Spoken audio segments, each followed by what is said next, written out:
আসসালামু আলাইকুম। আসসালামু আলাইকুম। কি নাম তোমার? আমার নাম হচ্ছে শান্তা। তুমি এখানকার ভোটার? জি, আমি এখানকার ভোটার। আচ্ছা, তুমি কি বলতে যাচ্ছ বলো এবার। আমি হচ্ছে গৃহিণী। তো আমি আদমজী ক্যান্টনমেন্ট কলেজ থেকে পাশ করে বের হয়েছি। তো আমাদের মেয়েদের জন্য কোনো কর্মসংস্থানের কোনো ব্যবস্থা নেই এখানে। তো আমরা চাই মানে এই ভাষানটেক ভাষানটেক এলাকায়। আচ্ছা আচ্ছা।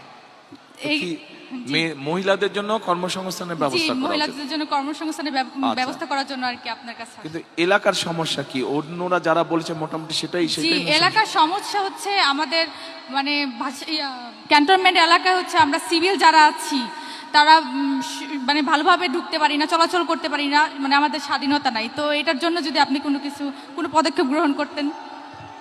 আচ্ছা ঠিক যারা আছে। সিভিল যারা আছে আমরা ভাষানটেক এলাকা, তারা ক্যান্টনমেন্টে ঢুকতে অনেক অসুবিধা হয়। আচ্ছা ঠিক আছে, সেটা একটা সিকিউরিটির ব্যাপার হয়তো আছে, সেটা ক্যান্টনমেন্ট অথরিটি যারা আছে তাদের সাথে কথা বলে দেখতে হবে তারা কতটুকু এলাকা করে, সেটা হচ্ছে অন্য একটা বিষয়। কিন্তু আপনার মতে এলাকার সমস্যা কি কি? এক হচ্ছে মহিলাদের কর্মসংস্থান। জি, মহিলাদের কর্মসংস্থান। আর হচ্ছে আমরা যেমন গৃহিণী, তো আমাদের তো তেমন ইনকাম নেই, আমাদের হাজবেন্ডের তেমন ইনকাম নেই। তো আমাদের জন্য যদি কোনো একটা ব্যবস্থা করা হতো, যে কার্ড, ফ্যামিলি কার্ড দিচ্ছেন, এবং রেশন কার্ডের একটা ব্যবস্থা করা হলে অনেক উন্নত হতো। আপনি কোথায় লেখাপড়া করেছেন বললেন? আদমজী ক্যান্টনমেন্ট কলেজ থেকে। আদমজী ক্যান্টনমেন্ট, আচ্ছা। তো ফ্যামিলি কার্ড যখন বলছেন আপনি, এ ভাই কথা বললে কিন্তু শোনা যাবে না, আমাদের আলোচনাটা শুনতে হবে ভাই আপনাদেরকে। আচ্ছা, ফ্যামিলি কার্ডটা আমরা এতদিন কোনো সুবিধা পাইনি। ফ্যামিলি কার্ড, রেশন কার্ড, অনেক কার্ডই হয়েছিল এতদিন, সব সুবিধা থেকে বঞ্চিত ছিলাম। ফ্যামিলি কার্ড আগে কেউ দেয়নি তো? না, রেশন কার্ড দিয়েছিল। রেশন কার্ড তো অন্য জি, জিনিস, দিয়েছিল। আচ্ছা, তো ফ্যামিলি কার্ড যখন বললেন, এই যে ফ্যামিলি কার্ডের এটা হচ্ছে স্যাম্পল। জি, এটা তো এখন আমরা একটা স্যাম্পল বানিয়েছি, ইনশাআল্লাহ সরকার গঠন করলে এরকম সরকার থেকে দিবে। জি। তো ফ্যামিলি কার্ডটাতে ফ্যামিলি কার্ড পেলে আপনার মতন একজন নারীর কি সুবিধা হবে বলে আপনি মনে করেন? ফ্যামিলি কার্ডটা পেলে আমাদের অনেক সুবিধাই হবে। যেমন এটার মধ্যে তো অনেক, আমরা এখানে কি দিব আগে বলে দেই। জি, বলেন। মা বোনেরা আপনারা একটু খেয়াল করেন, ভাইরা আপনারাও শুনেন একটু সবাই।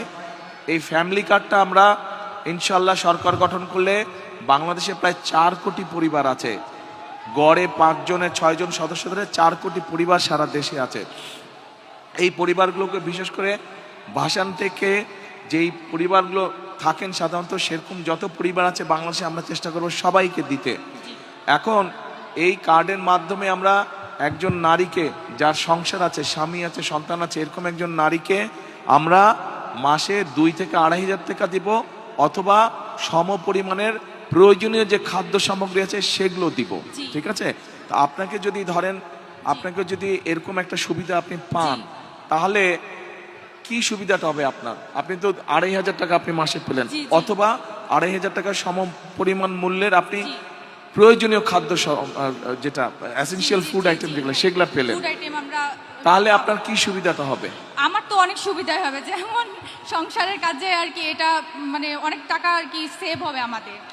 মাসিক একটা টাকা, মাত্র তো 2,500 টাকা, কি সেভ হবে? অনেক। এই 2,500 টাকার মধ্যে আমরা চাল কিনতে পারবো, তেল কিনতে পারবো, ডাল কিনতে পারবো, অনেক কিছুই কিনতে পারবো। তাই আপনারা কি একমত? কি মা বোনেরা ওনার সাথে একমত আপনারা? আচ্ছা, কিন্তু একমত যদি হন তাহলে এক মিনিট যদি একমত হন, এবং আপনারা যারা পুরুষ ভাইরা আছেন, আপনারা যদি চান আপনার মা বা আপনার স্ত্রীর হাতে এরকম একটি ফ্যামিলি কার্ড পৌঁছক, বা আপনার বোন যে সংসার করছে তার হাতে ফ্যামিলি কার্ড পৌঁছাক, আমরা ফ্যামিলি কার্ড দেই, এইটা যদি চান, তাহলে তো দুটো কাজ করতে হবে। এক, এখান থেকে বিএনপির প্রার্থীকে জয়যুক্ত করতে হবে।